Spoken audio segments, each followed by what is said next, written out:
Welcome back to This Week 100 Years Ago. Each episode looks at events that took place during a single week, exactly 1 century ago. This week we're looking at the period between Monday, February 2nd, and Sunday, February 8th, 1926. More than 7 years after the end of the First World War, the shape of the post-war world was still being decided. Some of those decisions were made quietly, inside government buildings.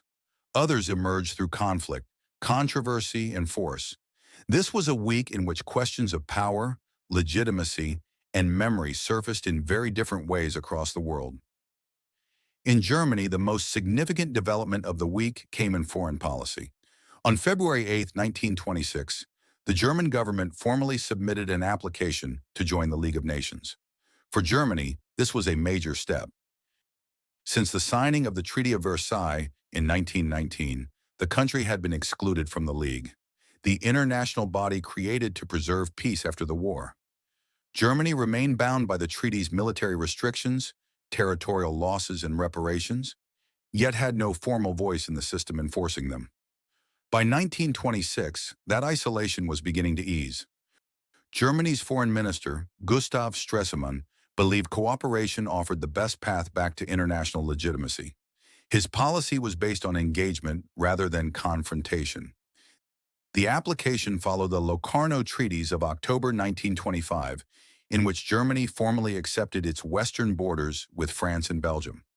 These agreements reduced fears of another immediate war in Western Europe and signaled a willingness to resolve disputes through negotiation rather than force.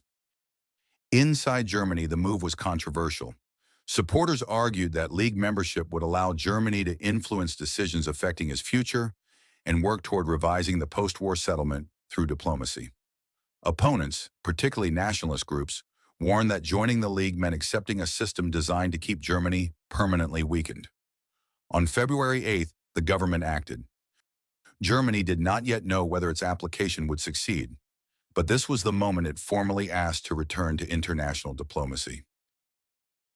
While Germany moved to re-enter the international system, events elsewhere followed very different paths.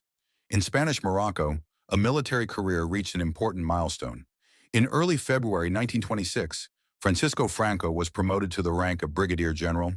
At 33 years old, he became the youngest general in Europe. The promotion followed his service in the Rif War, a colonial conflict against Berber resistance forces led by Abd el-Krim. Franco had built a reputation as a disciplined and uncompromising officer, particularly through his role in the Spanish Foreign Legion. At the time, the promotion was viewed simply as recognition of military effectiveness. Few outside Spain paid much attention. In 1926, Franco was still a soldier, not a political figure. But with hindsight, this moment reads differently. In North Africa, Italy continued consolidating its colonial control. During this period, Italian forces completed the occupation of Jagbub, an oasis town in eastern Libya near the Egyptian border. Jagbub had been an important center of the Senussi order, which had led resistance against Italian rule since Italy's invasion of Libya in 1911. Its occupation marked another step in Italy's effort to suppress resistance and impose direct authority over the interior of Libya. Actions like this rarely dominated European headlines, but they shaped the daily reality of empire for millions of people. They also reflected the increasingly assertive ambitions of Benito Mussolini's fascist regime. In Ireland, political tensions surfaced through culture rather than legislation. On February 8, 1926, disturbances broke out during a performance of The Plough and the Stars at Dublin's Abbey Theatre. The play, written by Sean O'Casey, depicted the Easter Rising of 1916 from the perspective of ordinary civilians. It emphasized confusion and hardship rather than heroic sacrifice. Audience members interrupted the performance, accusing the play of disrespecting Ireland's revolutionary dead. Police were eventually called to restore order. The reaction reflected how recent Ireland's upheavals still were. Independence had been achieved only 3 years earlier. The Irish Civil War had ended less than 3 years before that. In China, political instability continued to deepen.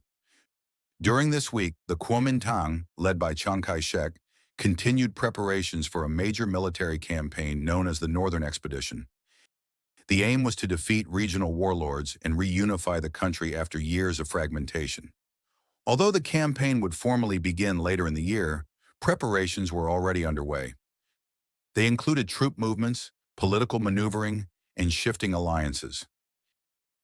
In this single week, the post-war world revealed its contradictions. Germany sought legitimacy through diplomacy. Empires tightened their grip on distant territories. New nations struggled over how to remember their revolutions, and future leaders advanced quietly through military ranks. The First World War was over, but the world it created was still being contested. That was this week, 100 years ago. Thanks for watching. A new episode looks back exactly 100 years, every Monday morning.